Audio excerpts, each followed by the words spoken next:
Hi, this is Yao from China. My apologies that I'm not able to be in person with you guys, even though I really wanted to. As you might know from the news, China is still practicing its stringent zero COVID policy, including not approving people like me to travel internationally for academic conferences. And I also need to apologize that the argument I'm presenting here is far from finished. It's a work in progress. And as you can see from my presentation, both the framing and the substance of the argument is still very much in development. So I would really appreciate for any of your comments and suggestions or feedbacks in other forms. So the title of my presentation is Polygamy as Complete Aggregation of Dyadic Marital Relationships. I know it's a mouthful, but as you can see, here I'm concerned with both the question of how we should envision or what is the most appropriate regulatory scheme, regulatory regime for polygamy, and the question of how should we conceptualize polygamy, as well as how those two questions tie to each other. But before I get to the core of my argument, I will start with a few preliminary matters. First of all, the argument I propose here concerns with polygamy as a form of marriage, broadly construed that to include civil union, common law, domestic partnership, and so forth, as opposed to polyamory as a form of intimate relationships. Right? So sometimes when people talk about polygamy, they will actually discussing polyamory. For example, as we later can see, a lot of existing analogies between polygamy and friendship as an argument for the moral permissibility or justifiability of polygamy, or even the unjustifiability of monogamy, is actually about polyamory instead of about polygamy as a form of marriage. But we will get to that later. So, well, although there are, of course, intimate relationships are not exempt from laws, right? So there are always baseline laws and regulations, at least in most countries, that cover intimate relationships. For example, domestic violence laws and law criminalizing rape, including date rape. Those laws, of course, will pertain to intimate relationships as well. But marriage implies more in the eye of law, right? The institution of marriage comes with a set of mandatory or default rules concerning how certain entitlements and obligations and properties should be allocated between marital partners, as well as the entitlements and obligations of the couple towards third parties, such as their children or the elderly in the extended family. For example, a married couple would typically take priority in most countries in like the inheritance of the deceased spouse's property and so on forth, right? So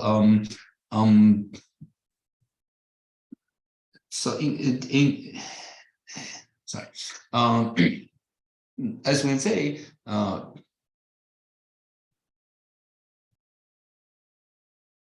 So in a sense, the institution of marriage is a set of legal and regulatory rules that go beyond baseline regulations of intimate relationships, right? And it also carries the weight of state recognition of certain types of intimate relationships, right? As we have seen from the fight for the right to same-sex marriage, right? So, of course, a lot of people have argued for the abolition of the institution of marriage altogether, because they believe that the institution of marriage cannot be disentangled with patriarchy. In fact, it might itself be the product of patriarchy. And at the same time, some other theorists have argued for a minimal conception of marriage. Elizabeth Blake's article on minimal marriage, it argues that the state should not set too much regulations, right, rules on how on what it should be recognized as marriage, right? Instead, the state should avoid mingling in the business of certifying particular forms of marriage as much as possible. So here in my presentation, I'm not going to wade into the debate about whether or not ultimately it is feasible or desirable that the institution of marriage be abolished at all, or whether or not it's preferable to ultimately adopt a minimalist institution of state certification of intimate relationships. What suffices for as a starting point for my argument or presumption of my argument is that even if ideally it is desirable to abolish, ultimately, even if the institution of marriage should and could be abolished in ideal society, in our current far from ideal societies, the institution might have some important benefits upon proper reforms. Because intimate relationships is plagued as is often ripe for gendered power imbalance and exploitation, and through officially enforced rules and regulations, properly designed, of course, it might be possible to alleviate some of those gendered injustices and inequality and inequities. So the starting point of my argument is that we could and should, in the non-ideal condition that we live in, to assume the continued existence of the institution of marriage and the possibility of its reform, and think about how to incorporate polygamy into the system, and whether or not there should be additional regulatory rules specifically designed for polygamy. In this regard, there have been quite a few proposals in the literature, and here I'm just giving you two examples. One is the kind of religious exemption model, which argues that yes, we should recognize polygamy, and for those whose religious doctrines require them to practice polygamy, right? So basically, it's a religious exemption mode for a few people, and in order to counter some of the pernicious effects of the kind of religiously exempted polygamy, those authors will also propose that we should make, especially making the exit of women from polygamous relationships easier, so that, so as to counter the potentially gendered exploitation of relationships. And it has been argued, however, that that kind of accommodation is not sufficient to fully account for and accommodate and address the some of the problems brought forth by polygamy. So by contrast, the model that I believe so far is the best, even though it's still problematic, is the kind of commercial partnership model that was developed by Adrian Davis. The basic idea of which is that we could model our regulation of polygamy on the basis of commercial partnership laws, because both polygamy and commercial partnership are facing that a kind of distinctive problem of multiplicity. That is the fact that the collective, right, either the commercial partnership or the polygamous relationships,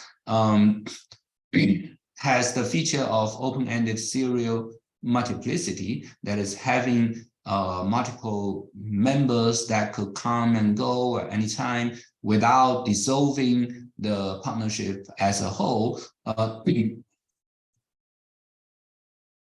Their distinctive feature and also entail a kind of distinctive problem. In the case of polygamy, it means an exponential increase in negotiation costs between intimate partners, and increase in the risk of opportunism and the risk of gender inequality and exploitation in the relationship. That, of course, doesn't mean that polygamy itself is morally impermissible or morally wrong by itself. Instead, it only means that given the fact of gendered sexism and gendered power difference in our non-ideal societies, the form of polygamous marriage will have risk of exponentially increase that problem. Right? The problem is not the problem of polygamy itself, but still,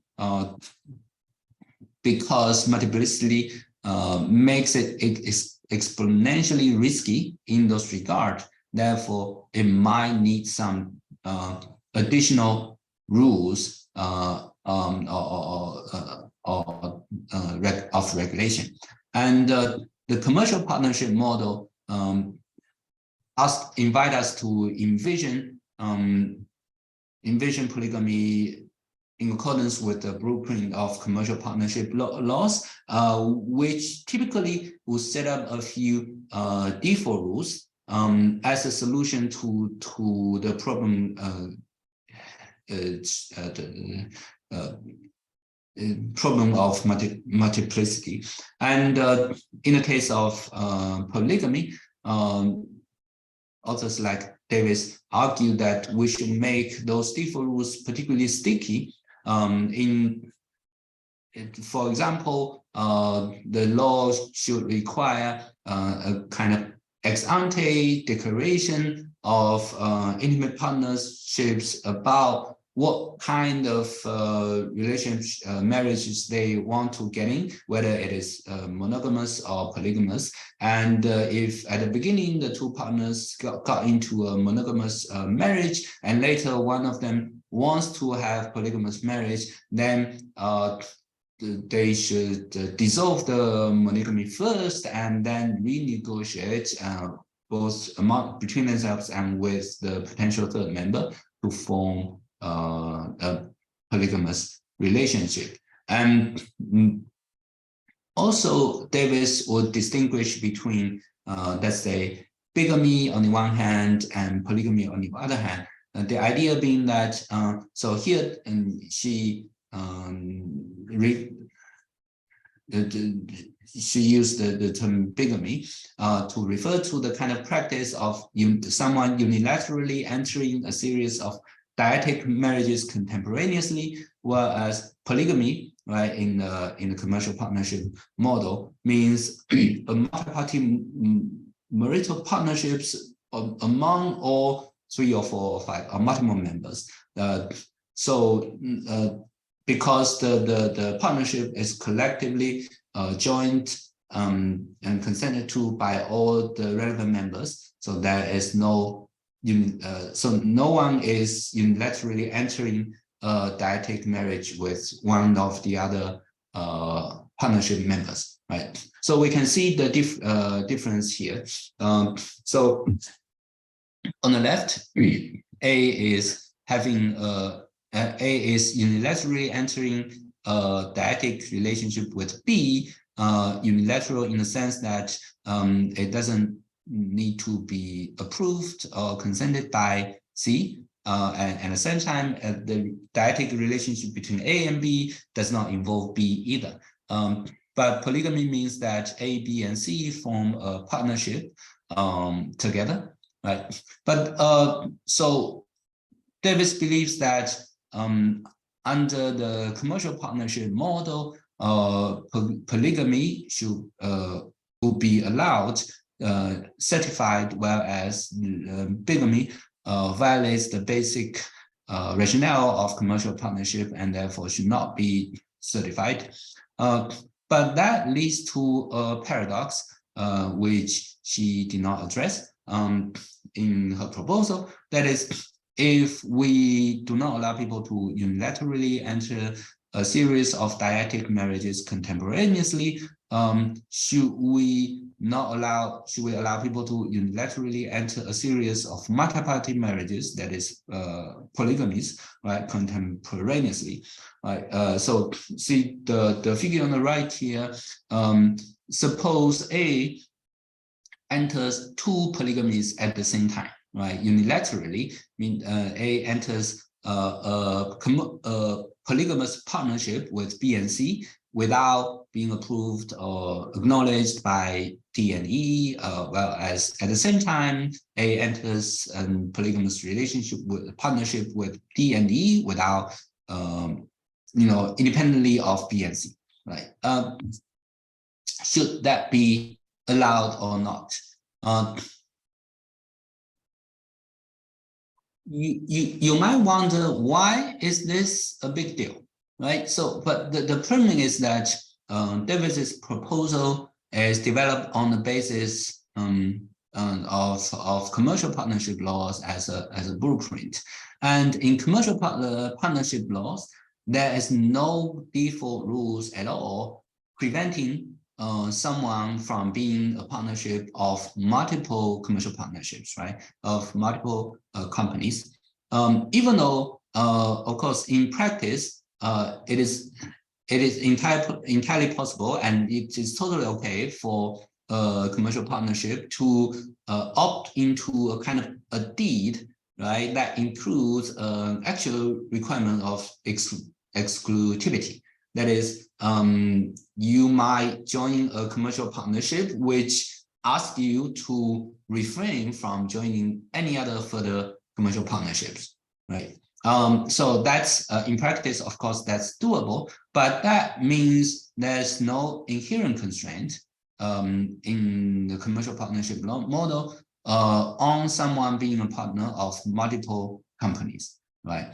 And it's not even a default rule. So why is it the case that things should be different in regard to polygamy if its regulation is modeled upon commercial partnership laws? Before we respond to this, before we get into this question, I just want to pause and say that someone might might raise another objection on the basis of friendship. So that is the idea that why someone might ask, why should we believe that it's not okay to be bigamous, right? Why is it not okay for someone to unilaterally enter a series of dyadic marital relationships if it is okay for us to unilaterally enter a series of either dyadic or multi-party friendships contemporaneously, right? So if I want to be friend with someone, I don't need to inform and be approved by all my other friends, right? And I don't need to make this new friend the friend of all my existing friends. But again, as I said earlier, here my argument concerns marriage and polygamy instead of intimacy and polyamory. And it is important to remember that the institution of marriage carries more with it, which compare with intimate legal regulations of intimate relationships. That is, it is about the allocation of a series of entitlements and responsibilities and properties and so on and forth, as well as a kind of official recognition that goes with it. So the analogy, the proper analogy here is between friendship and intimacy rather than between friendship and marriage, that is polygamy. So whether or not the analogy works in the case of intimacy is not our concern here in the context of this argument. And back to the question of commercial partnership.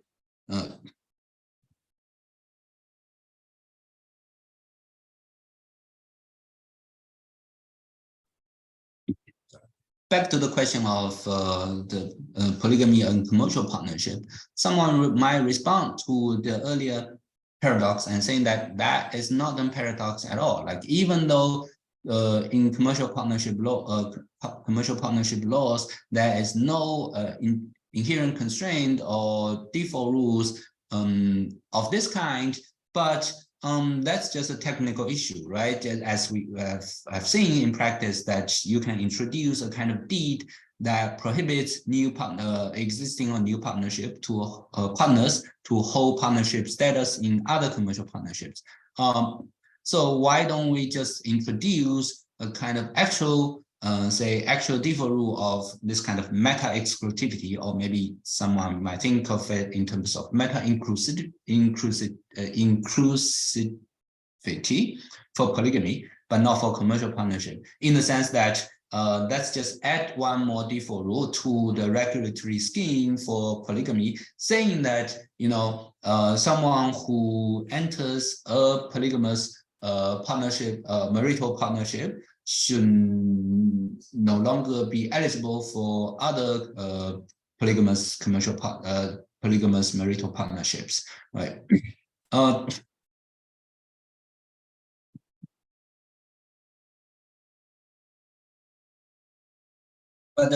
the problem with this kind of response here is that it would not be enough simply to make this kind of requirement a default rule, because however sticky a default rule is, it in principle it could and should be able to be bypassed, right? However sticky it is, because that is how default rules works.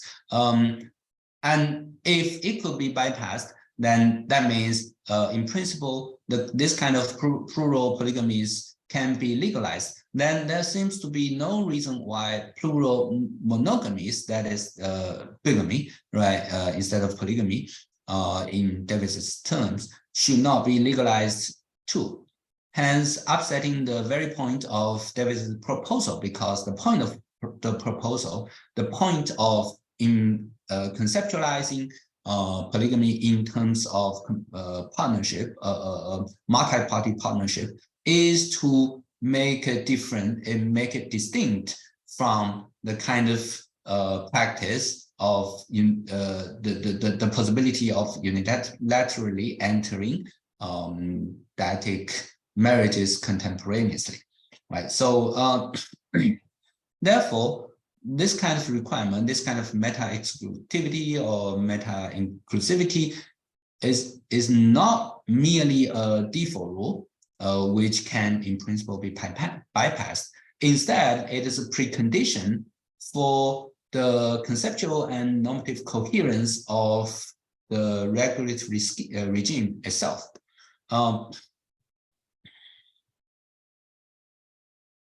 Without this precondition, that is, without making this requirement mandatory, then the regulatory regime that models upon commercial partnership would not work for polygamy at all, because it would be internally inconsistent, both conceptually and normatively. But what does that tell us about polygamy, the nature of polygamy, and about marriage in general versus, say, commercial partnership?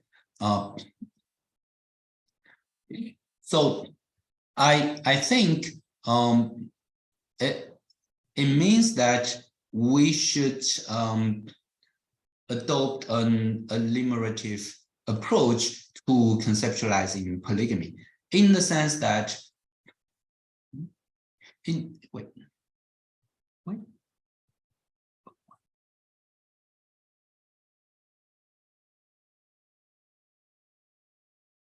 the sense that we should conceptualize, at least in the context of its regulatory regime, conceptualize polygamy as a kind of complete aggregation of relevant dyadic marital relationships between all members involved, as opposed to bigamy, or whatever you want to call it, which is conceptualized as a kind of incomplete aggregation of relevant dyadic marital relationships. What does it mean?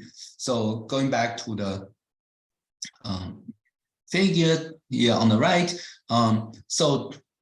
because there are 5 relevant parties, relevant members of intimate relationships, in marital relationships involved, if A really want to maintain their polygamous marital relationships with all of B, E, D, and C, then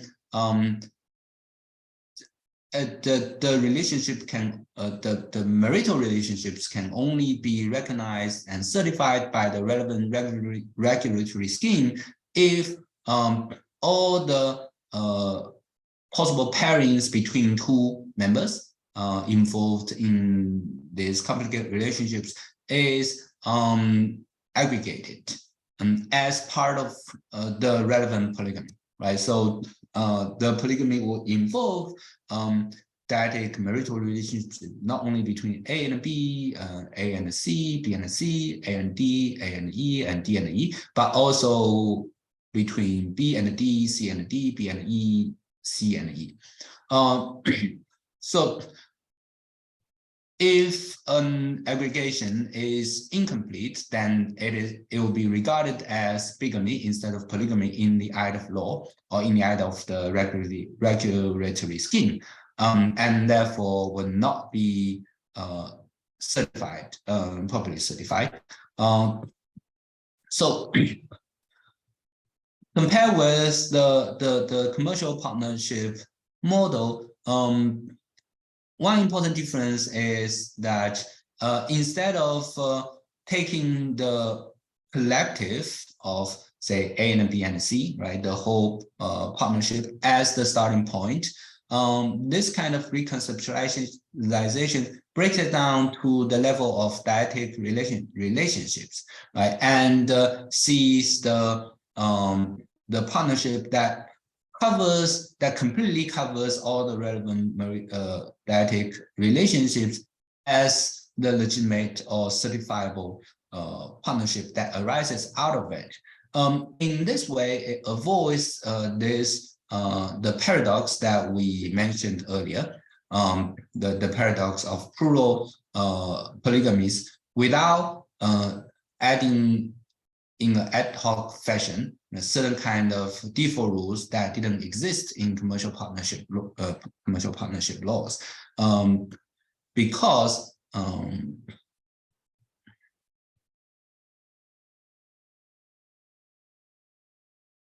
because now that paradox could be avoided at the conceptual level, right? If it is polygamy, then that paradox will not arise at all, because by defining polygamy as complete aggregation, that that kind of paradox is avoided. The seeming paradox will only arise if the aggregation is incomplete.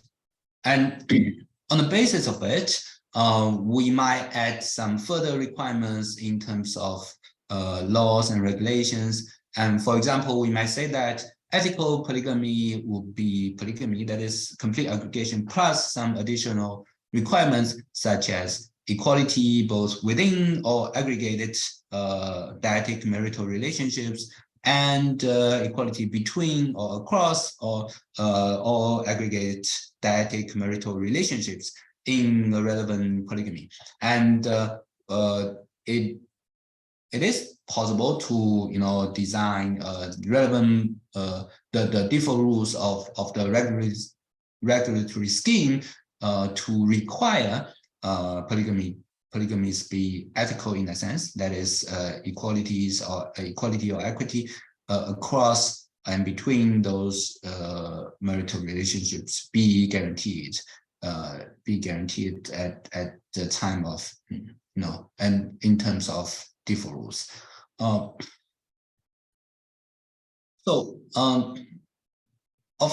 In that sense, the enterprise of conceptualizing or defining polygamy is tied to the enterprise of envisioning and devising a workable and ethical regulatory regime or framework for polygamy, right? By the point of redefining polygamy in this way is to make the regulatory scheme internally coherent, consistent, and then to facilitate its regulation and minimize the kind of risk or hazards that we mentioned earlier that arises from the very feature of multiplicity. But there might be some potential objections to this proposal, to this whole argument. For example, some might ask, what if, say, B doesn't want to enter a dyadic marital relationship with D. They don't look eye to eye to each other. They don't love each other, for example. But the problem, of course, is that in real life, love does not necessarily have anything to do with marriage. So, as I said earlier, the institution of marriage is mostly a legal arrangements that concerns how relevant entitlements and obligations and so on and forth and priorities can be properly allocated and enforced. So if and then the kind of concern that's been raised by the potential objectors, it does not really add any particular challenge to polygamy, right? So it is totally possible that B and D would it would be beneficial for them to enter, if they both want to enter the relationship with A, they can collectively enter a more complete aggregation of dyadic marital relationships that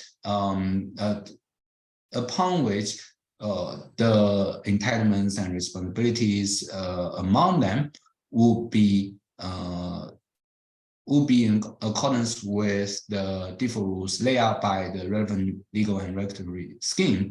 Or if they don't really want to enter any kind of legal relationship with each other, then it might come to that A has to choose between entering a polygamous relationship that involves B on the one hand, and entering a polygamous relationship that involves D on the other hand, but not both.